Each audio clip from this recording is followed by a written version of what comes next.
انا فتحت تيك توك من على لابتوب جديد علشان اشوف ايه اول 10 فيديوهات هيطلعوا لي من مصر، والفكره كلها جات لي لما لقيت الريتش بتاعي مش موجود، وانا اصلا مقتنع ان مفيش حاجه اسمها الريتش واقع، لما بيبقى واقع عندي بيبقى عالي عند حد تاني. فقلت اول حاجه اعملها باللابتوب الجديد ان افتح التيك توك من غير ما اعمل ساين ان عشان اعرف واحلل ايه الفيديوهات اللي بتطلع واحاول اعمل زيها. فتحت اهو اللابتوب ويلا تيك توك دوت كوم، يلا نشوف ايه ده؟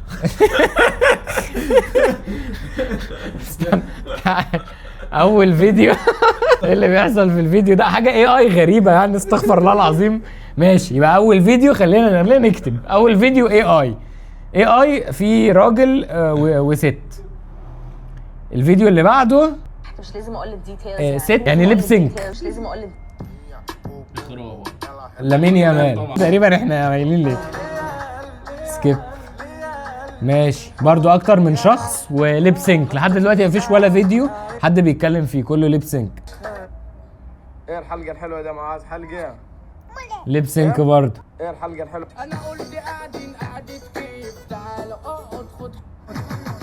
هو في ايه؟